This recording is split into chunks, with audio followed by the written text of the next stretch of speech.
yo creo que tenemos aquí dos de los grandes protagonistas de este congreso. No porque ellos sean gente especial, que lo son, sino por lo que tienen que contar. Cuando estamos hablando de esperanza, ellos saben lo que es la esperanza precisamente porque han tomado contacto directo, piel a piel casi, con la desesperanza.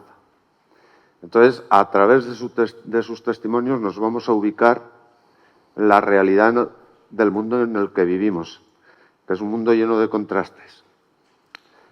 Aurora Moreno es colega mía, es periodista. Ha recorrido los grandes escenarios de crisis bélicas, crisis humanitarias, ha visto la miseria humana muy cerquita de ella y ahora os va a detallar cuál es la impresión que ha tenido, porque aunque los periodistas intentamos alejarnos un poquito de lo que es el foco informativo, entiendo que el trabajo de ella es todo lo contrario. Es difícilmente complicado sustraerse de lo que ella ha visto, pero bueno, os dará detalles. Marino, si lo veis bien, tiene cara de buena persona. Es que, se lo he dicho esta mañana, en cuanto lo he conocido, transmite una imagen de bondad, de buena gente, transmite confianza y gracias a esa virtud yo creo que el papel que él hace en la justicia restaurativa, que es lo que luego os va a explicar a continuación, pues su papel seguro que es fundamental, seguro que está ayudando a muchísima gente. Desde aquí, en nombre de todos, te damos las gracias, Marino. A ti. Entonces, a continuación, si no te importa, explícales en 10 minuticos en qué consiste la justicia restaurativa y luego ya entraremos en un proceso de diálogo, yo os haré preguntas y vosotros podéis contar más cosas, ¿vale? Muy bien, muchas gracias. Perfecto. Pues para ser breve y explicar muchas cosas en poco tiempo, he traído unas diapositivas para hacer un poco la idea. Es un mapa conceptual para que veamos de qué estamos hablando y sobre todo porque la justicia restaurativa es una parte de los procesos, de los acompañamientos que se puede hacer a las personas que han tenido conflictos o están en procesos conflictivos y dolorosos en su vida. No solamente dentro de un proceso penal, antes de una sentencia que ya están cumpliendo, sino después de salir o en vez de entrar en un proceso penal, ¿no? Hay muchas personas que deciden no denunciar porque la razón que crean que es mejor para ellos, pero también necesitan ser atendidas. Y todo esto son procesos restaurativos. Entonces, la justicia es una parte de esta atención que se hace a las víctimas. He traído, la primera es esta, los procesos restaurativos que en este momento estamos acompañando están dentro de abusos a menores dentro de la Iglesia Católica. ¿Estamos tapando la pantalla? Pregunto. ¿Tapamos? ¿No? Vale. Esto produce unas heridas enormes en las personas y cuando empezamos a trabajar con ellos, como siempre que trabajamos con alguien, nos preguntamos, lo primero, ¿cómo gestionar este conflicto? En este caso, los abusos cometidos por religiosos y clérigos en una institución, que esto es un tema muy doloroso y muy sensible, difícil de tocar. ¿Cómo garantizar la justicia cuando hay delitos que ya han prescrito? ¿Qué pasa? Entonces, ya no tengo esperanza, ya no puedo ser atendido, no puedo ser acompañado. ¿Cómo garantizar, además, la protección y el reconocimiento de las necesidades de las víctimas? Si a mí me cuesta hablar de esto, si yo tengo dificultad, ¿cómo atenderla sin que se rompan las condiciones de intimidad, de privacidad, de discreción que exige una víctima para ser tratada como ella necesita?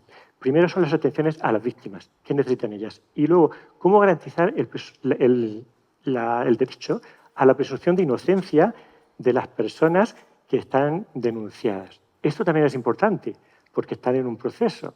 Entonces, todo esto es bastante complicado, es complejo y a veces entra en conflicto. Y luego, ¿qué acciones puede hacer una institución que se ve implicada en esto? Porque las instituciones, en este caso las religiosas, son, por una parte, víctimas, pero también son parte victimario. Y esto requiere un abordaje también desde la diversidad y la complejidad que supone. Bueno, para trabajar esto, nosotros hemos estado observando y hablando con las personas que han pasado por estos procesos y nos hemos dado cuenta que hay tres fases. El primero es la creación del vínculo. Cuando se produce un abuso, se produce un delito, se crea un vínculo entre la víctima y el victimario. Este vínculo les une, necesita ser deshecho. para salir de ahí. ¿Cómo se hace? Normalmente se acude a la justicia o se acude a un proceso que ayude a la víctima a salir de ahí.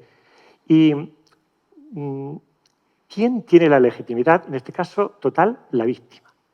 A ella hay que atenderla, escucharla. Antes decían los ponentes que mirar a la persona, esta mañana también lo han dicho y esta tarde, escucharla es el primer paso para entablar comunicación. Todo esto va de comunicarse. Todo esto va de ver a la otra persona dónde está y qué necesita.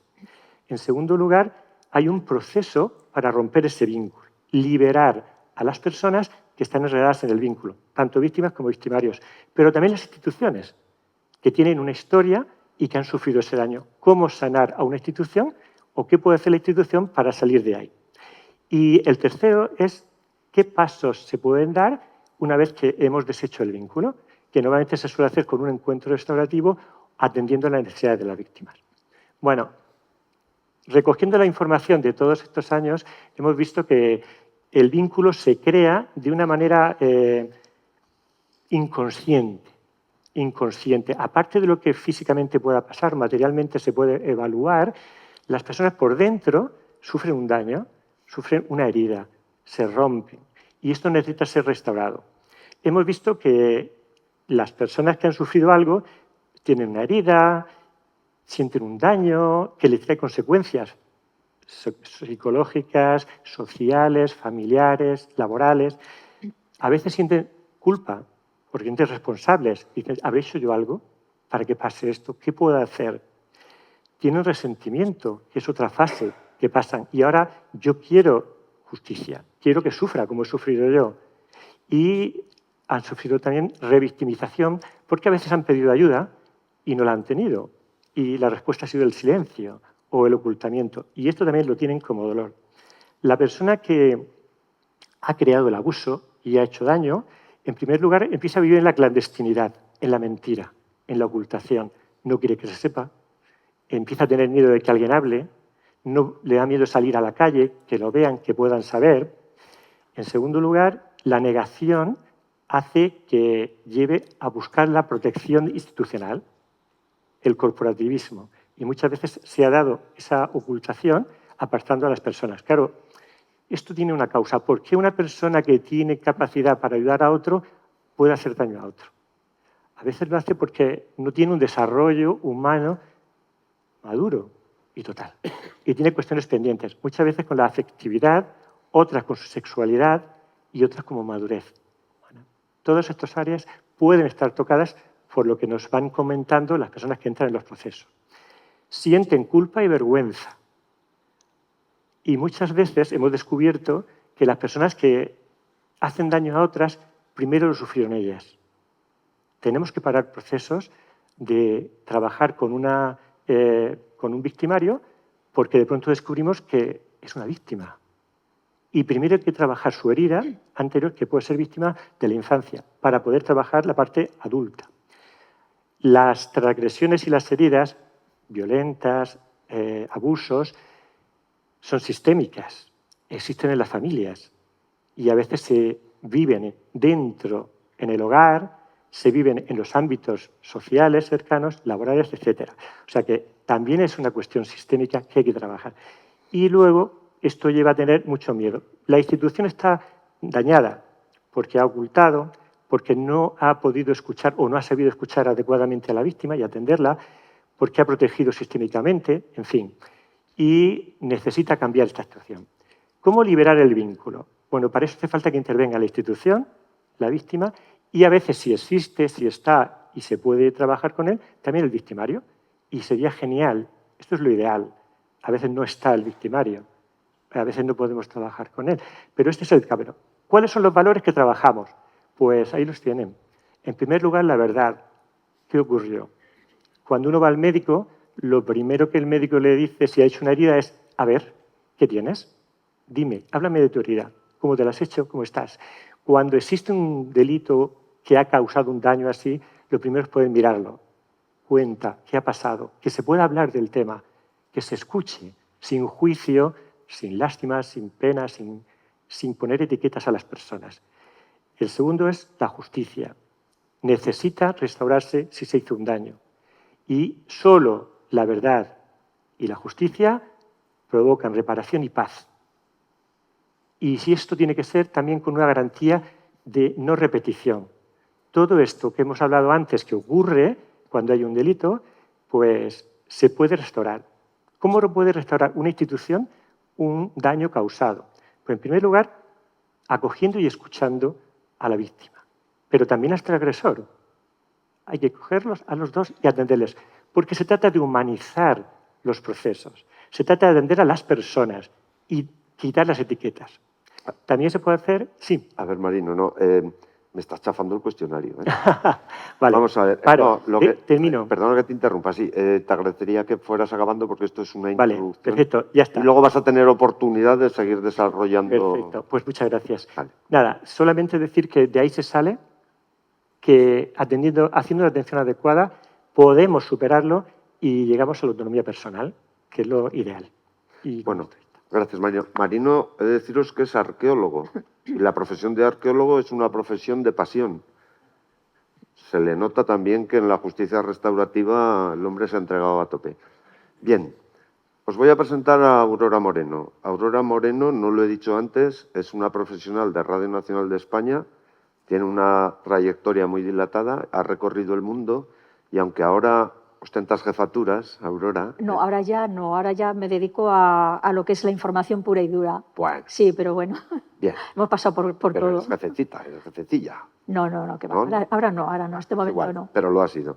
Bien, Aurora ha pisado el terreno, ¿no? Entonces ella sabe de primera mano todo eso que nosotros vemos en la televisión muchas veces o vimos en las emisoras de radio, que nos estremece a veces algunos testimonios, pues ella los ha tenido bien cerca. Entonces te invito, Aurora, pues que hagas una breve exposición de lo que... Estaba escuchando ahora a Marino y entronca perfectamente con el clima y lo que se vive en las zonas de conflicto de todo el mundo, porque allí la esperanza, que no hay mucha, la mayoría de las veces, pero la esperanza pasa por, aparte de que termine el conflicto y recuperar la vida normal, por conseguir justicia, y esa justicia pasa también por la reparación.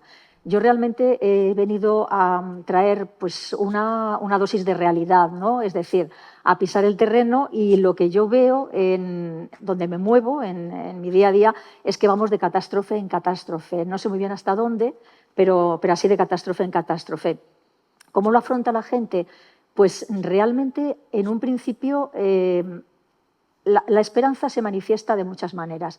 Puede ser que las víctimas de esos conflictos, en un primer momento, lo que hagan es poner distancia, es decir, huir y empezar de cero, volver a construir sus vidas lejos de donde ocurre el conflicto. Y luego están los que se quedan. En el caso de los que se quedan, la esperanza pasa sobre todo por la resistencia y la resiliencia, es decir, desde donde estoy, volver a vivir con lo que tengo, con los mimbres que tengo, ¿no? A mí me decían en Ucrania, mucha gente, ¿no? Después de un primer año de guerra, decían, no, es que ya nos hemos acostumbrado a vivir bajo las bombas, a vivir sin trabajo, a no saber si mañana vamos a sobrevivir, a no saber qué va a ser de nosotros. Y los psiquiatras que los atendían, porque allí realmente en Ucrania, por ejemplo, y yo creo que en todos los conflictos del mundo, allí en toda la zona del este y del centro del país, prácticamente todo el mundo tiene una enfermedad mental, de una manera o de otra, pero todos son enfermos mentales. Pues los psiquiatras y los médicos nos decían, no, a esto no se acostumbra uno jamás en la vida. Esto te adaptas, cambias todos tus criterios de vida, tus expectativas, pero acostumbrarte no te acostumbras. Yo quería empezar con dos imágenes. Una es de Odessa, de un bombardeo de un edificio, murieron varios civiles, y a la otra, la segunda, es de Mykolaiv, donde bueno, también murieron varias personas. Esto era un hotel y pilló a todos los que estaban dentro. Entonces, estas son imágenes que podrían ser de cualquier lugar de Gaza o de Ucrania, que son en estos momentos los conflictos más mediáticos que hay, los que tienen más repercusión en todos los medios de comunicación, pero bueno, hay más en el planeta. En estos momentos pertenecen al grupo de conflictos olvidados, que hay muchos, los rohingyas en Birmania, los talibanes en Afganistán, donde las mujeres viven en la oscuridad total, la guerra de Sudán del Sur, los conflictos de la República Democrática del Congo, en fin. Ahora podríamos ver ya la imagen de los desplazados de Gaza, en la zona de Han Yunis. es una imagen que está a diario, porque desde la ofensiva a gran escala, que comenzó después del ataque de Hamás en octubre de 2023 en el sur de Israel, en el que murieron 1.200 personas y todavía hay 57 personas en poder de Hamás, 37 de ellas, según el ejército israelí, estarían ya muertos, pero bueno, siguen los cadáveres ahí en poder de Hamás. Desde entonces, 53.700 palestinos, según las fuentes del Ministerio de Sanidad de Gaza, han muerto y de ellos 900 tenían menos de un año de edad. Esos ataques han dejado imágenes de devastación, de masacre, que hacía mucho tiempo que no veíamos, ataques contra viviendas, hospitales, escuelas. Allí no hay un lugar seguro, la gente va moviéndose, desplazándose en plan abanico, ahora aquí, ahora allá, pero realmente se bombardean igualmente y se atacan zonas que en principio se consideraban seguras. Más que relatarlo yo, me gustaría que escucháramos ahora a Pascal Coissart, que es la coordinadora de Médicos Sin Fronteras en Gaza. Estuve hablando con ellos el otro día y bueno, han mandado este vídeo en el que ella nos relata bastante bien, la podemos escuchar, cuál es el día a día para la gente que está trabajando allí y que está en contacto con la población, que desde luego sobrevive como puede después de una especie de alto el fuego de 2 meses, que fue un falso alto el fuego, y que ahora es imposible conseguir una nueva tregua. Si os parece, la escuchamos. De ayuda humanitaria, obviamente no es nada para una población. Las nuevas órdenes de evacuación que han caído sobre Gaza han llevado a muchos de nuestros compañeros palestinos de Médicos Sin Fronteras a moverse, a desplazarse otra vez. Esto obviamente ha sido muy complicado para ellos. Nosotros hemos pasado buena parte de las últimas 72 horas llamándoles para asegurarnos de que estaban al corriente de que había una orden de evacuación sobre sus casas. Además, una de nuestras farmacias ha sido también afectada por esta orden de evacuación, lo que nos ha obligado a mover todo nuestro stock. Los bombardeos incesantes han provocado llegadas masivas de heridos a los hospitales que todavía funcionan, como por ejemplo el Hospital Nasser, en el que las tiendas que se habían puesto en el recinto del Hospital Nasser, que servían para una extensión de pediatría, ahora sirven para acoger a heridos de estos bombardeos. Finalmente, respecto a la entrada de 5 camiones de ayuda humanitaria, obviamente no es nada para una población de más de 2 millones de personas que no ha visto entrar ni un grano de arroz en las últimas 11 semanas. Falta de todo y 5 camiones de momento es una cortina de humo. Bueno, pues ese es el día a día para casi 2 millones de personas que siguen todavía allí en la franja. Los 200 camiones de ayuda humanitaria de los que habla y de los que en teoría ha dejado entrar el gobierno de Netanyahu, pues apenas realmente han conseguido llegar a la población con medicamentos, con harina, porque no había pan, no había nada.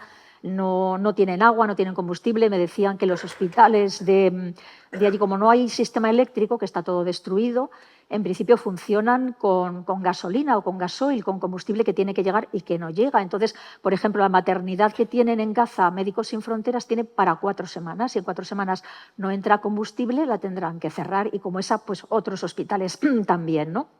Entonces, estamos viendo unas imágenes terribles porque los camiones tampoco llegan, porque el ejército israelí, por ejemplo, les diseña unas rutas que realmente no pueden circular por allí los camiones, o sea, son rutas impracticables. Y luego están los asaltos. El otro día, el viernes mismo, murieron 6 personas que estaban custodiando uno de los varios camiones del convoy y murieron porque estaban asaltando los camiones y entonces los mataron. Es así la realidad. Ahora me gustaría ver unas imágenes que tenemos del hospital de Al-Aqsa. Estas, pues así es, por ejemplo, la realidad de esta gente, porque cuando hay un ataque o se ponen gravemente enfermos tienen que ir y lo que encuentran es esto, un lugar, un hueco en el suelo y prácticamente nada, porque ¿Por qué no les llega nada? Entonces, el gobierno de Netanyahu ha dejado entrar estos camiones y un poquito de ayuda, no por humanidad, sino para que la comunidad internacional, sobre todo los países europeos, que vean estas imágenes y otras infinitamente peores, pues no le retiren su apoyo y no le retiren su ayuda. Es decir, aquí realmente el pulso y lo que realmente interesa es conseguir mi objetivo político, o sea, esa expansión al territorio de Gaza, dejar de acabar con la amenaza que hay allí, que no exista más, tener Israel esa amenaza a su espalda y conseguir al mismo tiempo pues expansionarse y más territorio, porque desde hace mucho tiempo las colonias israelíes van ocupando territorios, viviendas, zonas de cultivo que son de palestinos. La Unión Europea ha anunciado que quiere tomar medidas, Estados Unidos también ha amenazado con presiones y tal, pero bueno, el salto en el terreno diplomático ha sido enorme, pero hasta ahora nada de nada. Podemos ver también otra imagen de Gaza en la que los responsables de Naciones Unidas siguen denunciando esa devastación, los ataques, pero ya digo que realmente no se ha conseguido nada. Hay 600 camiones que tendrían que entrar cada día si queremos realmente recuperar esta situación, porque Gaza es un territorio que ya antes de la guerra vivía de la ayuda exterior, entraban cada día 500 camiones con todo tipo de productos y ahora no están entrando nada desde hace 3 meses, o sea, nos podemos imaginar las condiciones en las que están viviendo. Según Naciones Unidas, pues bueno, si esto sigue así, en los próximos días, pues hasta 14.000 bebés podrían morir allí. Esta es la situación de uno de los polos de conflicto y ahora me gustaría ya que pasemos a Ucrania, porque allí pues millones de personas siguen viviendo en la incertidumbre, en medio de destrucción, de bombardeos continuos, ataques con misiles y sobre todo con drones que se han convertido en la columna vertebral de esta guerra. Estos son unos carros de combate que hay en Liman. Liman es una ciudad que era bastante grande, creo que vivían allí más de entre 150.000 y 200.000 personas. Bueno, pues estos son parte de los carros de combate que quedaron ahí varados tras una batalla, uno de los combates, y se quedaron ahí. La nieve ha caído, la población ha desaparecido. Liman es una ciudad fantasma que, como está en la zona de combate, a la zona del frente, tan pronto está presionada por los rusos como presionada por los ucranianos. Las cifras de víctimas hasta ahora en esta guerra pues no se saben, son secretas. Nadie quiere reconocer realmente todas las pérdidas que hay, son todo especulaciones. Van desde máximos que hablan de más de 250.000 soldados rusos muertos. En fin, las últimas cifras, y parece las más creíbles que dan las inteligencias occidentales, hablan de 165.000 soldados rusos muertos y, lógicamente, habría casi otros tantos ucranianos también muertos. No se habla de los heridos, de los mutilados, que son decenas de miles, y de civiles tampoco, pues no se tiene ni idea de los civiles ucranianos que han muerto.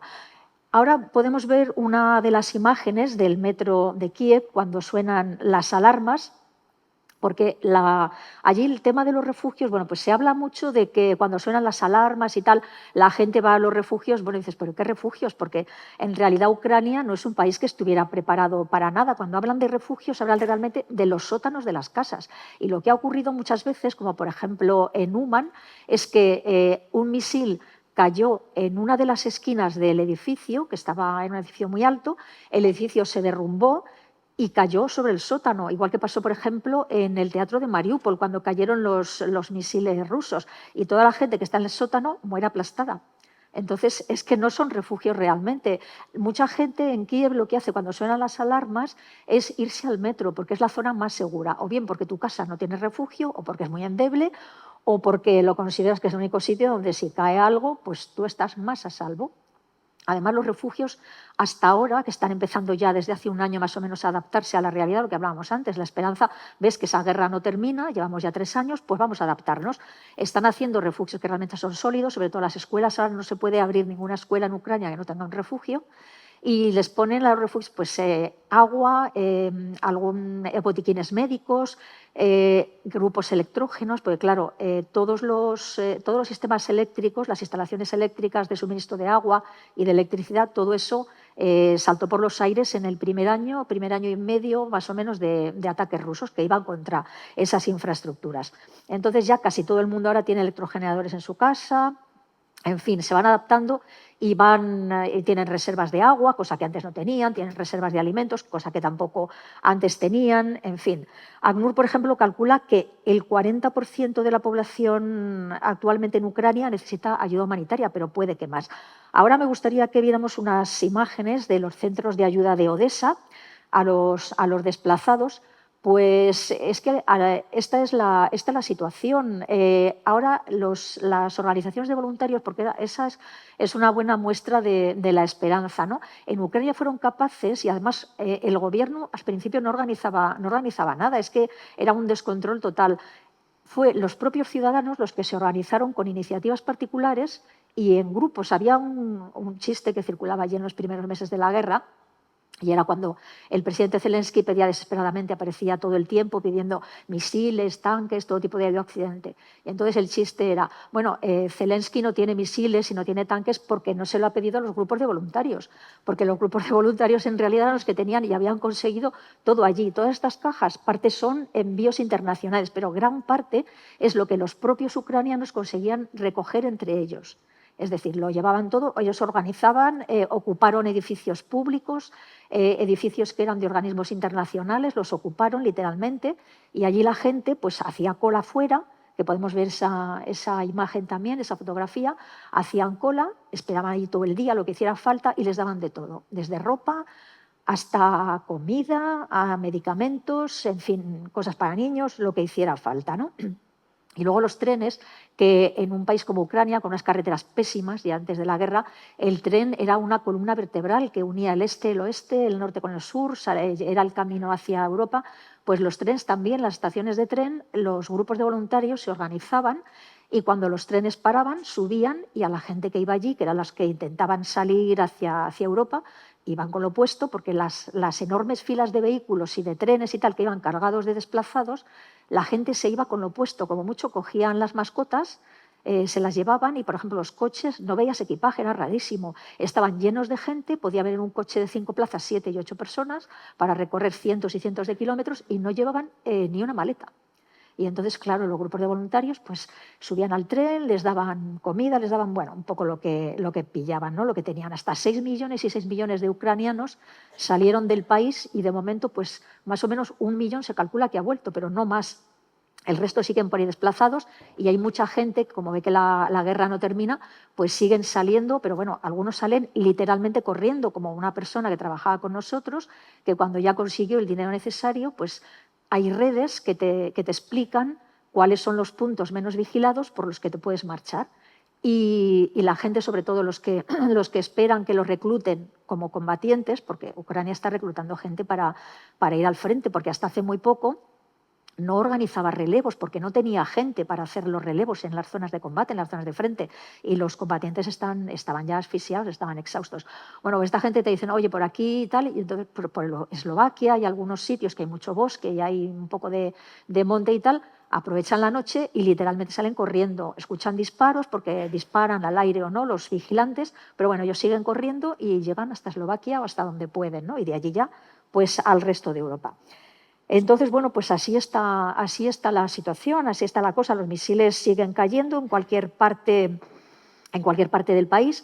En algunas zonas se ha estabilizado la situación. La gente, como decía antes, ha buscado más o menos trabajo. Los salarios siguen siendo mínimos. Hay gente que me decía que está una familia entera viviendo con la pensión de la abuela. Y la pensión de la abuela, al cambio, son unos 60 o 70 euros al mes, no son más.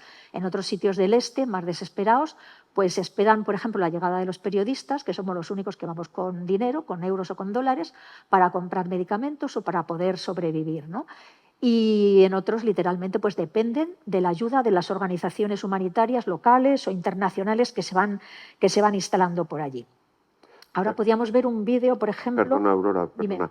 Es que veo que tienes ahí un reportaje para 3 días. Sí, ya termino. Con esto ya termino. Lo digo que no quiero pecar de impertinente, no quiero quedar mal con los dos, porque igual piensa Marina que está ya termino, que voy a saltar esto un poquito. Bueno, pues ahora podemos ver un centro comercial de Odessa que quedó totalmente arrasado con las bombas, porque los ataques de los misiles rusos pues son indiscriminados, caen en cualquier sitio, como este, por ejemplo, un centro comercial, como pueda ser, pues yo qué sé, un Gran Plaza 2 en Madrid o un centro comercial normal y corriente. Y eso es lo que ha quedado. Del centro comercial había pues un Decathlon, de todo por allí, un Leroy Merlin, pues ya nada. Así está todo. Ciudades como Jersón, por ejemplo, en el este también, que ha quedado dividida en dos, un río, el río Dnipro, que separa las dos mitades, es 1 kilómetro más o menos, en la orilla oriental están los rusos, con sus artillerías y tal. Esto es un centro, esto al principio está debajo de una urbanización de viviendas. Esto era un sótano inmundo, lleno de escombros y tal, y lo limpiaron. Una señora que vivía allí dijo, pues si los niños no tienen dónde meterse, entonces lo limpió. Ahí duermen por la noche porque bombardean a todas horas y van a dormir también sanitarios, policías, que en algún momento tienen que desconectar y entonces pues aterrizan allí, pasan un rato, se recuperan y entonces vuelven otra vez al combate, al frente y todo eso. Las negociaciones, pues las negociaciones van mal. Probablemente después de este intercambio de prisioneros que va a haber de 1000 combatientes por cada bando, pues no sabemos si habrá un segundo paso. Parece que sí, habrá una segunda reunión, pero de ahí a un alto el fuego, pues hay un abismo porque las exigencias de Rusia son muchas. A mí me gustaría terminar ya con una imagen de Kiev, de las banderas, porque es muy significativo. Esta es la plaza donde se hizo la revolución del Maidán. Esto antes era césped, ¿vale? Esto era todo un parterre de césped y tal. Entonces algunos ucranianos al principio de la guerra empezaron a poner banderitas en recuerdo a los combatientes muertos. Bueno, pues por cada banderita y por cada bandera hay también una española, que es la cooperante que murió en la carretera de Bakhmut. Cada banderita es un combatiente que ha muerto. Hay muchos que no van ahí, los familiares, pues porque no quieren o porque no les apetece, pero otros sí. Y cada vez que voy hay más. O sea, va a llegar un momento en que van a tener que ampliarlo por toda la plaza porque ya no caben de la cantidad de gente que ha muerto. Y a mí me gustaría terminar únicamente con una frase de un filósofo surcoreano, de Byung-Chul Han, que salió el premio de comunicación de... Seguro que no lo conoce Rafael Monterde. Que sí, que ha sido ¿Lo conoces? premio Princesa de Asturias de este año de comunicación, que dice que, bueno, de la desesperación más profunda pues nace la esperanza más íntima, ¿no? Y yo creo que esto es un poco lo que está pasando en lugares como Ucrania o en lugares como Palestina. Por un lado, en Palestina hay gente que está resistiendo literalmente, es su esperanza, y así la demuestran, y aquí en la que, bueno, pues su resiliencia consiste en hacer frente a los rusos, frenar esos ataques y decir, bueno, aquí estamos nosotros, estamos resistiendo y vamos a ganar esta guerra, aunque en principio teníamos todos los factores para perderla.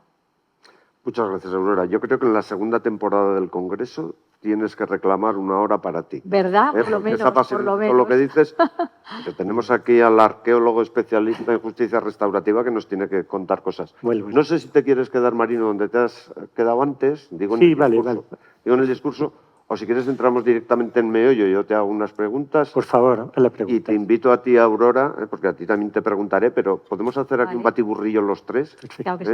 Bueno, vosotros dos conmigo y podemos preguntar los dos. Vale. A ver, Marino, yo volviendo a la exposición que has hecho al principio, se me ocurre una pregunta muy elemental.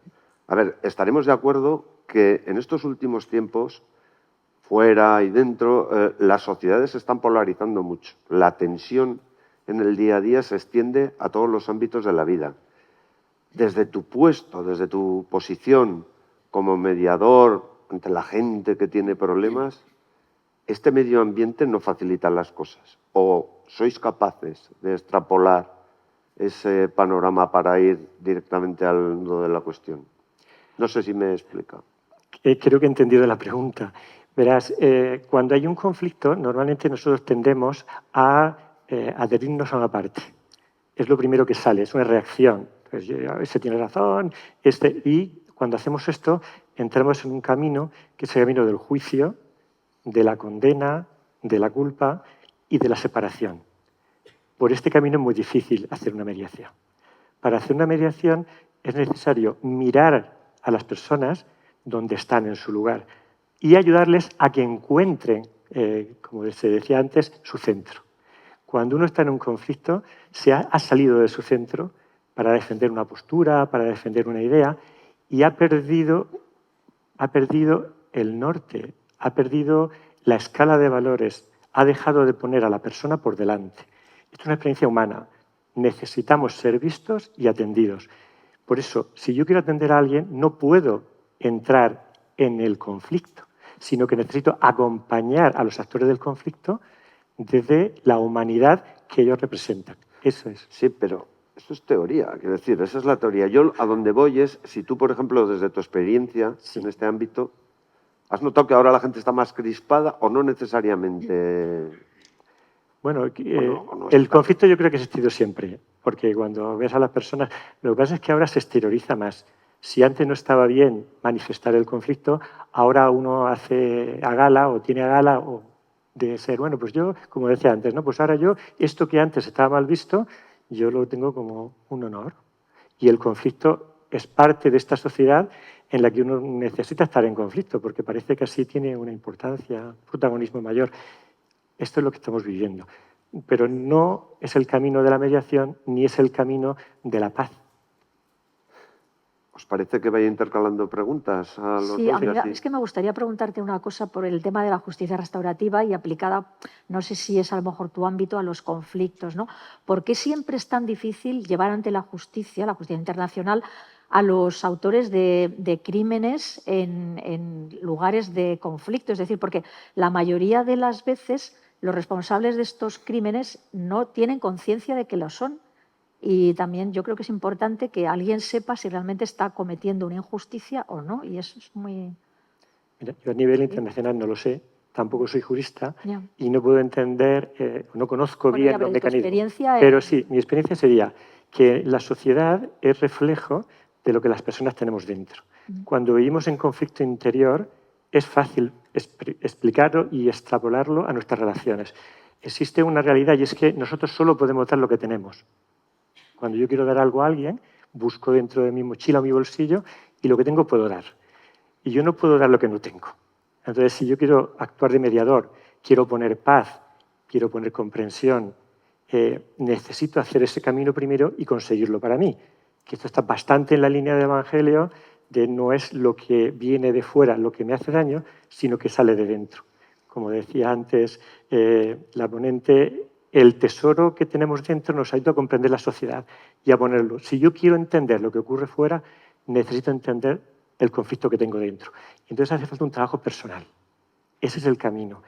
La mayoría de personas que están metidas en los conflictos implicadas a nivel internacional o que causan heridas no tienen intención de hacer este camino. No quieren conocer la fuente del conflicto, porque probablemente les evidenciaría su situación y tendrían que cambiar. Esa es mi experiencia.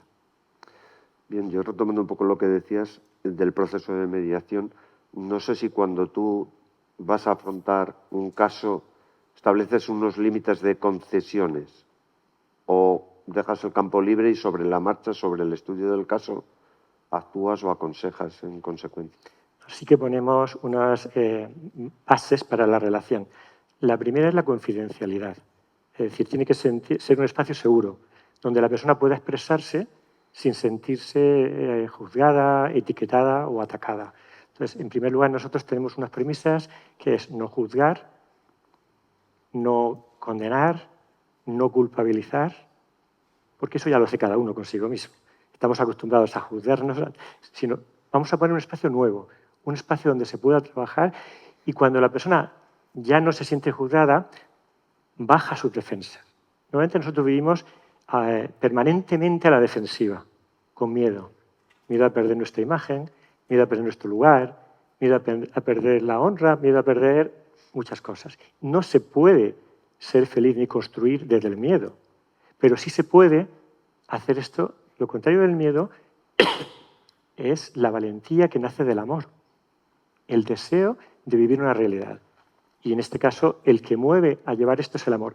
Y el amor, si tenemos un ejemplo, el mejor de todos es el que Jesús trae de Dios Padre, que es el primer ejemplo en la historia en el que Dios se hace persona y que se relaciona con nosotros en la parábola del hijo pródigo o del padre bueno. Cuando llega el hijo, que ha hecho sus barrabasadas y ha hecho daño, ¿cómo le recibe? ¿Cómo estás? ¿De dónde vienes? ¿Qué necesitas? Ven, tienes un lugar aquí. Cuando queremos hablar con alguien, sea quien sea, el primer paso es no juzgarle, porque ya viene con suficientes heridas, tanto víctima como victimario. Y cuando conseguimos que baje sus barreras, se sienta seguro, en un espacio escuchado y atendido, te veo, te reconozco estoy aquí para ti, entonces la persona cambia. Todos cambiamos. Cambia de actitud y está predispuesta. Es el primer paso. Ahí empezamos a trabajar y nos hemos dado cuenta de que es necesario esto. Sin miedos, sin juicios, sin condenas y sobre todo con una actitud de acogida. Ahora vuelvo a ti. Aurora, a ver, tú has hablado antes de que estabais detectando un ambiente de resignación entre las víctimas de estos conflictos tan brutales que has visto. Y yo me pregunto una cosa. Entiendo que es humano adoptar una postura de resignación, pero ¿no hay otra cosa tan humana como cierto aroma de venganza? ¿La gente no tiene ganas de devolver el golpe? A ver, es que según el momento del conflicto en el que se encuentren, por ejemplo, en Gaza, entre los palestinos que están ahora en Gaza, la situación no es, bueno, en parte es de resignación, pero en parte ya lo que tienen ganas es de que termine. Después ya pensarán en la venganza, pero ahora lo único que tienen ganas es que termine aquello. Y más que resignación, lo que hay es una determinación de seguir vivos, como sea, y de esperar que eso acabe. En Ucrania sí que, y por eso están ahora creando una comisión que va a recoger todas las reclamaciones por daños y están intentando crear un tribunal internacional para que se juzgue a los responsables de los crímenes de guerra, que ya tienen registrados como unos 550 entre altos mandos del ejército, incluido el presidente Putin, en fin, rusos que consideran responsables de crímenes de guerra, y han registrado hasta 173.000 de estos delitos. Ellos sí están pensando ya bueno, podríamos llamarlo venganza, pero más que nada en una reparación y en un castigo. Eso es en lo que están pensando. Pero también lo que están diciendo, o lo que me decían cuando ya se cumplió el tercer año, es que muchos de ellos, aunque mantienen esa determinación a seguir combatiendo, a seguir protegiendo su territorio y tal, muchos dicen ya que si hubieran sabido en 2014 que esto iba a durar tanto y que les iba a costar tan caro, pues igual se lo hubieran pensado, porque es que son más de 3 años de guerra ya. Más que venganza, yo creo que lo que quieren es reparación y justicia, y sobre todo que se sancione a los responsables. Oye, volviendo un poco a Gaza, y desde la perspectiva occidental, hay voces que independientemente del genocidio que se está cometiendo allí, sí, lo atribuyen el conflicto a una especie de guerra de religión, más que de otra cosa. ¿Tú qué opinas al respecto? Yo no sé si ahí la religión realmente tiene mucho que ver. Yo creo que es una cuestión política. Es una cuestión política. Lo que comentábamos al principio, el gobierno de Netanyahu quiere incorporar un territorio que siempre ha estado ahí, que siempre les ha interesado, y al mismo tiempo elimina esa amenaza, porque son 2 millones de personas en una franja muy pequeña y hasta hace nada, bueno, pues controlados con un gobierno de Hamás, que para algunos países es una organización terrorista. Bueno, Marino, volvemos aquí. A ver, ¿justicia restaurativa como alternativa o complementaria a la punitiva? ¿Pueden convivir las dos en paralelo? ¿Hay alguna frontera que separe hasta dónde se llega con una o se utiliza la otra? A ver, los teóricos y los profesionales de la justicia restaurativa podrían explicar los fundamentos filosóficos y jurídicos. Mi experiencia es que ayuda a la humanización de los procesos, aportando personalización de manera que a cada una de las partes se le dé espacio de que puedan hablar y expresarse, enriqueciendo las actuales herramientas que existen, enfocando de cara a la resolución no solo a la parte punitiva, que es importante, y a que paguen lo que han hecho, sino luego qué ocurre, qué va a hacer con estas personas. Si nosotros no damos una salida a alguien, pensemos en nosotros, si hemos cometido una falta o hemos hecho daño a alguien, ¿qué nos gustaría? ¿Que eso permaneciera en el tiempo o tener oportunidad de cerrar esa etapa, de reparar el daño causado, de tener una restauración de nuestra imagen y dignidad y un camino donde nosotros nos libremos de eso que hemos podido hacer, pero ya habiendo reparado el daño, reconociendo lo ocurrido y dejándolo atrás? Entonces, las dos conviven. Es que se ayudan, no hay ningún conflicto para nada. Desde nuestra experiencia es así, cuando hemos estado dentro de prisión y fuera. Y allí sí que quiero decir que no es solo dentro, porque la justicia restaurativa es la que se hace dentro de un proceso penal, pero fuera existen formas de acompañar a las personas, como pueden ser los encuentros restaurativos, pues en los círculos restaurativos. Hay más experiencias en las que se invita a víctimas y victimarios a superar esto en un reconocimiento mutuo. ¿Dónde puede una persona, cómo puede alguien que ha hecho daño ponerse delante del que le ha hecho, siente que está herido por su conducta y pedirle perdón, explicarle o ponerse a su disposición? ¿Qué necesitas? ¿Qué puedo hacer por ti? Esto es un paso enorme en la humanización. ¿Qué puedo hacer por ti? ¿Cuánto hemos deseado que muchas personas nos pidan perdón o reconozcan el daño que nos han hecho? ¿Podemos nosotros hacer eso también?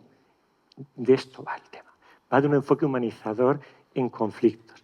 Y casi todos los conflictos sociales están evidenciando conflictos personales. De hecho, nos sentimos tan heridos cuando vemos injusticias porque toca cuestiones nuestras. Muchas veces tocan cuestiones nuestras. Yo me siento víctima a veces de situaciones y cuando veo una víctima fuera me es más fácil reconocer en ella la situación que yo he sufrido y expresarla. Y a veces acompañamos a otras personas. Bueno, antes decía uno de los ponentes esta mañana que elegimos nuestra profesión para de alguna manera ayudarnos. Yo reconozco que he elegido la mía de historiador y de arqueólogo para saber de dónde vengo y por qué soy quien soy. Y me ayuda a conocer mi historia, la de mi pueblo, mi familia. Y al conocerla, conozco mi presente. Y así puedo librarme de aquello que me hace, de alguna manera, me constriñe, no me deja ser libre y también me da una perspectiva de qué puedo aportar nuevo. Entonces, yo sí me reconozco. Y ahora estás conociendo al género humano con la labor de mediación. Totalmente. Claro. Una cosa, ¿resulta más fácil o no necesariamente llegar a un acuerdo cuando el conflicto es entre dos personas con cierto nivel cultural o no influye ese matiz a la hora de discutir una solución? Es decir, a mayor preparación cultural, más facilidad para llegar a un acuerdo y viceversa. Pues mira, como todo puede ser utilizado en varias direcciones. Si la persona tiene necesidad y quiere hacer una restauración, sus capacidades, su preparación le puede ayudar. Pero es la necesidad humana que da igual que uno no tenga ninguna formación. De hecho, la mayoría de personas con las que hemos trabajado, en principio, son personas de colectivos bastante marginales, que han tenido escaso acceso a la formación, que su situación familiar pues, presenta también muchas deficiencias y que son los que se suelen atender normalmente pues desde Cáritas, desde los colectivos cristianos que estamos ahí haciendo presencia en esos acompañamientos. No, yo creo que no tiene nada que ver. Tiene que ver con las ganas que la persona tiene de salir de su situación, de esa necesidad. Bueno, abro paréntesis ahora contigo. ¿Puedo hacer una pregunta? Sí, por supuesto. Es una cuestión de tres. Sí. Claro. Cuando estabas hablando de la situación que Gaza y en Ucrania, sí, me venía a la cabeza si aparte de estos tribunales internacionales que están buscando hacer justicia, ¿no? y penar al culpable y buscar la reparación, si existen también movimientos o instituciones o grupos internacionales que estén gestando un espacio de encuentro para una solución dialogada, para una salida de esto, aparte de las institucionales. No. Aparte de las conversaciones que se están intentando organizar ahora, bueno, que ya tuvieron la primera ronda en Estambul la semana pasada, aparte de esas no hay ningún espacio. Yo entiendo que dices más allá del político, ¿no? Más allá del espacio político, algo más social, más... No hay nada, absolutamente nada. No existe eso. Están pues, los intentos en las rondas de conversaciones, que además están cogidos con alfileres y amenazan con quebrarse en cualquier momento. De hecho, la ronda de Estambul estuvo a punto de cancelarse porque no hay ningún tipo de sintonía, no hay ninguna conexión entre las dos partes. Y los mediadores internacionales, Turquía en este caso, Estados Unidos, que lidera estos intentos de diálogo, son los que están empujando el carro, cada uno por motivos diferentes. Pero más allá de esto no hay absolutamente nada. Parece que a nadie le interesa. Las poblaciones ya van, los individuos, digamos, ya están a otro nivel y ya cada uno hace lo que puede. Gracias. Yo retomando el tema contigo, a ver, vosotros, gente como tú que ha estado en los escenarios de conflicto, que estáis pasando el puente entre el primer y el segundo mundo, ¿en algún momento os sorprende la reacción, si es que hay alguna reacción en la sociedad occidental sobre las consecuencias de lo que está pasando allí, o a la hora de llegar allí a hacer información y contar lo que estáis viendo, ya no tenéis en cuenta el eco que puede tener en el primer mundo? No, sí tenemos... Quiero decir, ¿se os sorprende en un sentido u en otro las Pues mira, reacciones a mí que lo se que me dan aquí? sorprendió, y yo creo que nos sorprendió a muchos compañeros también, fue cuando se produjo la guerra en Ucrania, el primer día que empezaron a caer las bombas y tal cerca de Kiev, y las tropas rusas ya cruzaron la frontera por Bielorrusia y tal. Lo que me sorprendió fue la forma en que en Europa se empezó a acoger a los ucranianos, porque no tenía nada que ver con otras crisis de refugiados. Por ejemplo, yo estuve en la crisis de refugiados cuando los sirios, bueno, aparte de sirios, allí había muchísima gente de Bangladesh que lo que hacían cuando pasaban de Serbia a Hungría, yo estuve en esa frontera y entraban todos como sirios, pero había una cantidad de gente que no eran sirios, eran afganos, eran bangladesíes, eran de muchos sitios. Lo que hacían era, antes de llegar a la frontera de Roske, de allí de Hungría, todos sus papeles, sus documentos, los rompían y los dejaban tirados allí en la vía de tren, porque entraban caminando por una vía de tren, ¿no? Entonces los rompían y entraban todos como sirios. Pues la forma en que se atendía y se recibía a esos sirios y bangladesíes y pakistaníes y afganos y tal, era llevándolos en principio a centros de retención donde luego los distribuían, pero que tenían unas condiciones pésimas. O sea, es que era algo penoso realmente, muy lamentable. En cambio, a los ucranianos, cuando se produjo el éxodo, y fueron millones, porque fue un éxodo tremendo, se les recibía con todo tipo de facilidades. O sea, se crearon centros para ellos, para atenderlos, para darles papeles, o sea, documentos, para darles lugares donde vivir, a los que se les podía dar un trabajo, se les daba un trabajo lo más pronto posible. O sea, fue una acogida para los ucranianos que no tuvo nada que ver con la de otros países, ni otros refugiados, ni otros ¿Y desplazados. no hay un contexto relacionado con la religión? Pregunto, ¿puede ser?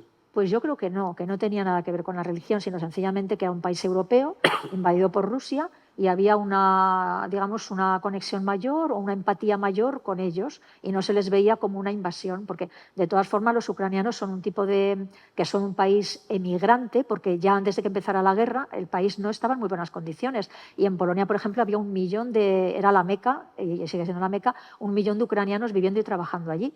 Entonces, son una gente que va a un sitio, trabaja y cuando deja de haber trabajo no se quedan allí, o sea, se vuelven otra vez a su casa. Son gente muy nacionalista, les gusta mucho su país y ellos son de regresar, o sea, no son de quedarse en otro sitio. Entonces yo creo que había ya una empatía hacia ellos y se les ha acogido muy bien. Eso llamó mucho la atención. Y por lo demás, pues bueno, cuando vamos allí sí que lo que intenta, sabes que va... El primer año tuvo muchísimo impacto porque había también incluso en Europa movimientos para ir a ayudar a Ucrania, mucho voluntario, mucho tal. Eso todo estamos en un momento ya de cansancio. O sea, ya el segundo año de guerra, las guerras es que cuanto menos duran, mejor, en todos los sentidos. El segundo año ya empezó a haber un cierto cansancio. Y ahora el tercer año, ya la guerra en Ucrania está focalizada en esa franja del este, que es lo que quiere dejar como un tapón el presidente Vladimir Putin. Un 18% más o menos del territorio, quedárselo y hacer allí esa franja, digamos, de seguridad, esa franja tapón. Entonces ya hay un cansancio, los propios ucranianos ya están intentando adaptarse a ese tipo de vida y ya la guerra en Ucrania se está convirtiendo en algo cotidiano, que está ahí, vale, bien, sí, mira, ahora han bombardeado y han matado a 7, ahora 8, o sea... Cuando tiene repercusiones, cuando muere en un bombardeo más de 10 o 12, si no ya es que ni aparece en las noticias. Sí, va perdiendo interés. Claro. Marino, la cuestión de la inmigración es un fenómeno de nuestros tiempos.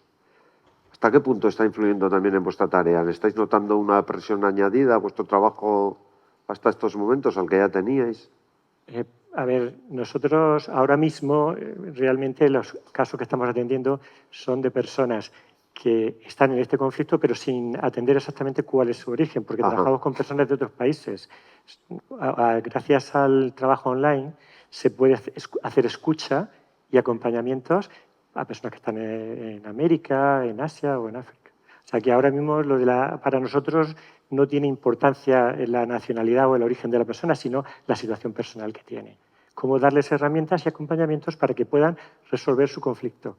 Entonces, no, gracias a las tecnologías, que eso tiene de bueno, hay que decirlo todo, no todo es malo, sino el acercamiento en las personas permite esa transición o transmisión de herramientas y de tiempo, que es lo que uno hace cuando escucha a otro. Acompañar, dar su tiempo y esa luz que necesitan.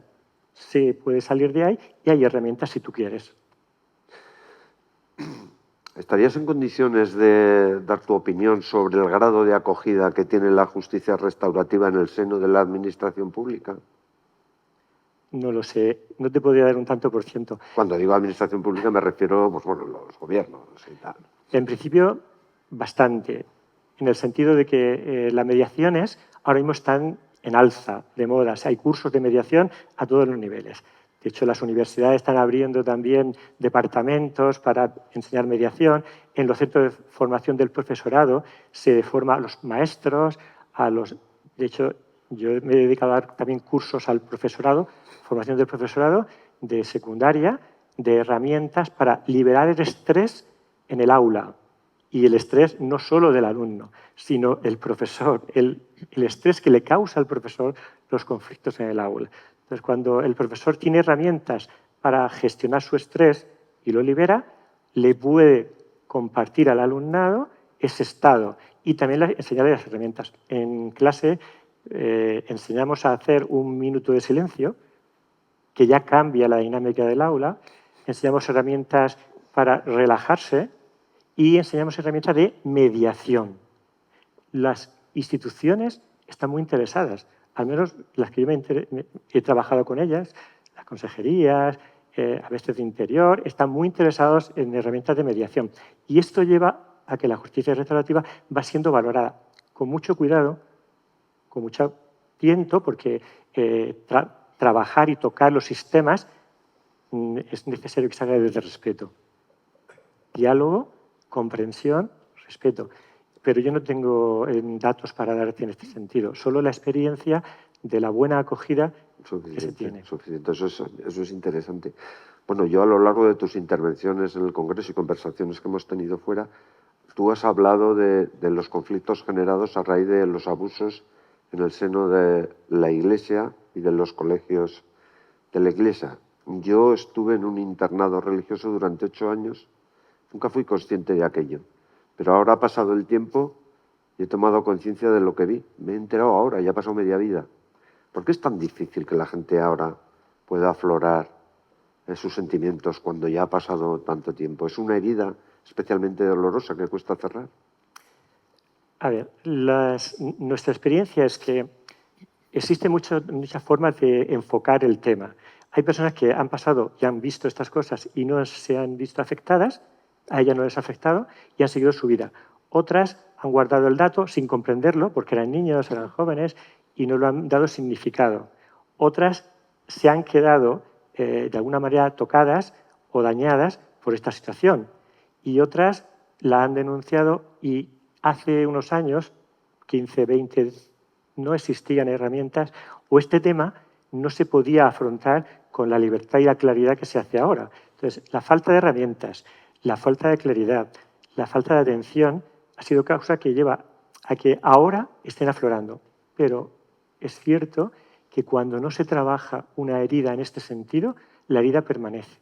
Y nosotros acompañamos personas que sufrieron esta situación hace 30, 40 y 50 años. De hecho, en el lecho de muerte, con 80 y tantos años, hay personas que nos dicen, yo no me quiero ir de esta vida sin descargarme de esta situación que llevo guardando, que no le han contado ni a su pareja, ni a sus hijos, a nadie, porque a veces hay mucha vergüenza y ahora mismo se están dando las condiciones, gracias a Dios, en todos los frentes, en todos los lugares, para que las personas sientan la confianza y la acogida de poder hablar de cómo se sienten y qué han sufrido.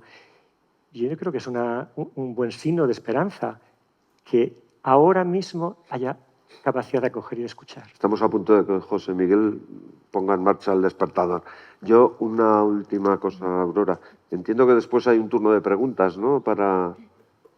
5 minutitos me quedan. Vale, ok. A ver, Aurora, volviendo al conflicto de Gaza, querámoslo o no lo queramos reconocer, el debate que hay ahora mismo en España sobre ese conflicto se ha trasladado al campo de la ideología política. Totalmente. ¿Por qué ocurre esto? Quiero decir, las cosas son lo que son. ¿Por qué hay que Claro, es que... Ponerle el apellido ideológico a la postura de Israel y el que va contra Israel. Claro, siempre, esto la verdad es que, a ver, Israel también es un país muy potente en cuanto a propaganda y luego en Europa es que hay sobre todo, bueno, un complejo de culpa muy importante hacia los judíos, hacia la población judía. Y es un complejo de culpa que no se ha eliminado, que no se ha quitado ni se ha superado. Entonces, hay países donde cualquier crítica que se hace a la política de Israel se interpreta como antisemitismo, cuando no tiene nada que ver. Dentro de Israel hay diferentes sensibilidades, diferentes tendencias. Hay gente que está a favor de estas operaciones bélicas que está habiendo en Gaza y gente que está totalmente en contra, que las critica porque ve que es una masacre, ve que se está atacando, que las principales víctimas están siendo ahora la población civil y que para acabar con una organización terrorista o para acabar con los responsables de una operación, la que hizo Hamás contra 1.200 personas que estaban colonos y espectadores de este espectáculo y tal, se ha matado a 53.700 personas hasta ahora.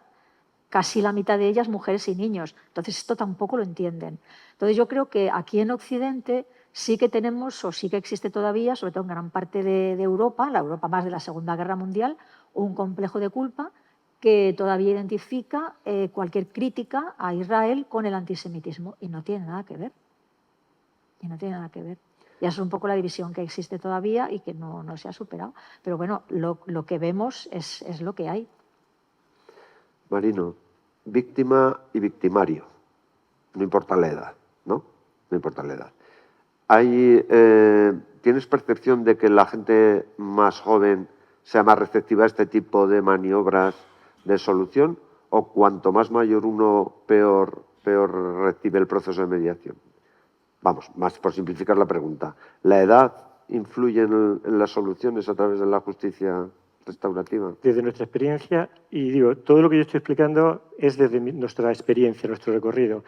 Por lo tanto, es subjetivo. Puede existir otras opiniones, pero desde nuestra experiencia no existe diferencia. O sea, la persona que sufre un abuso en su humanidad, en su área de respeto. Pero no se es más valiente cuanto más joven. A ver, cuando más joven tiene la ventaja de haber vivido en espacios más proclives, más facilitadores de esta escucha, que antes no existía. Evidentemente. Entonces, ¿por qué ahora se denuncia el abuso antes? Pues porque, evidentemente, ahora hay posibilidades, hay espacios de escucha, hay herramientas para esto. Y esto es importante recalcarlo. ¿Por qué ahora las personas pueden hablar? Porque se sienten reconocidas, escuchadas y atendidas. Porque lo primero es esto, es ellas. Entonces, no es tanto la edad, sino que yo diría, y es verdad que cuanto más joven es uno, más ganas tiene de reivindicar y de hablar. Eso también es cierto, ¿no? Y tienes menos vergüenza a todo, ¿no? Porque antes un abuso o un intento de abuso tipo sexual o afectivo era un impacto enorme en la imagen que uno tenía del honor. Y hoy día, pues como han cambiado las claves, ya se va mucho más al respeto a la persona. Y cuando la persona se siente invadida en su espacio, es cuando surge esa necesidad de hablar de lo que está pasando para ponerle coto, para parar esta situación. Los jóvenes tienen una energía tremenda y maravillosa y además una esperanza grande de que esto se pueda erradicar. Y es estupendo, es estupendo. Los mayores, pues los mayores sienten, muchas veces te dicen, ojalá yo esto lo hubiera sabido hace 20 años o 30, o hubiera tenido este espacio de escucha que tienen ahora o que tenemos ahora. Bien, las circunstancias no las podemos cambiar, la historia es la que hemos tenido cada uno. Y uno necesita hacer su tránsito, su cambio, en el momento en que se siente capaz de hacerlo. Y eso a veces es por las circunstancias. Jóvenes, medianos, adultos, todos son personas heridas con necesidad de salir de esa situación para ir plenamente su vida. Te lo tengo que preguntar, esto que viene ahora. ¿Qué grado de aceptación tiene la justicia restaurativa en el ámbito de la justicia convencional? Es decir, ¿os miran de reojo? ¿Consideran que hacéis una labor importante, que contribuís a que la sociedad funcione mejor? ¿Tienen opinión formada o ni saben ni contestan? A ver, todo esto, te digo, por los autores que han estudiado y han trabajado con esto, como en todos los lugares existen diferentes enfoques, ¿vale? Por un lado voy a empezar por los que no ven bien la justicia restaurativa. ¿Cuál es la crítica, resumiendo mucho, que se hace a la justicia restaurativa? Pues que tratas por igual al victimario que a la víctima. Es así a grandes. Desde fuera parece esto, pero esto no es así.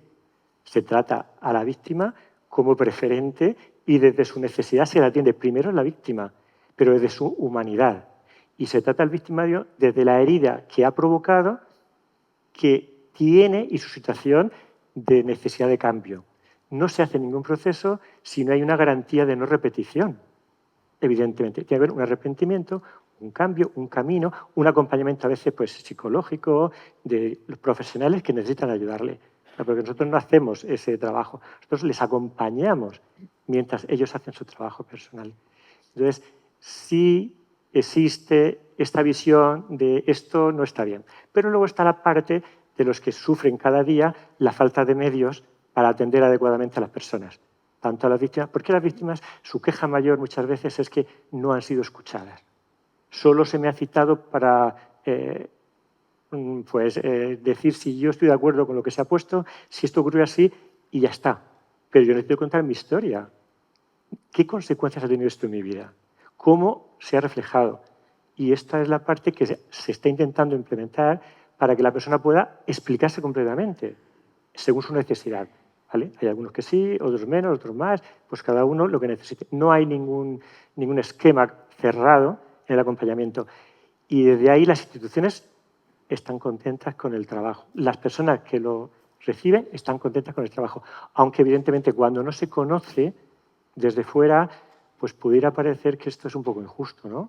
Atender a las personas como persona al que ha sufrido y como persona al que ha causado el sufrimiento.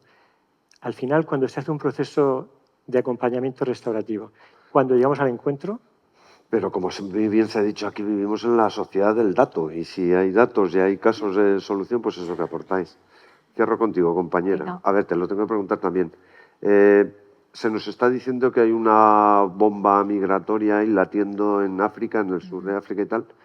¿Vosotros habéis palpado esa ansiedad por dar el salto al primer mundo de todas esas personas que se sienten desamparadas? ¿La África subsahariana te refieres, o el norte de África? Sí, fundamentalmente ahí, sí. Sí, a ver, sí existe. Y la verdad es que los países europeos, lo estamos viendo, se están preparando para eso, para las olas que están viniendo y las oleadas que se supone que van a venir, porque el Reino Unido, Italia está organizándose con Albania, España lo está pensando, el Reino Unido lo está intentando con otros países africanos.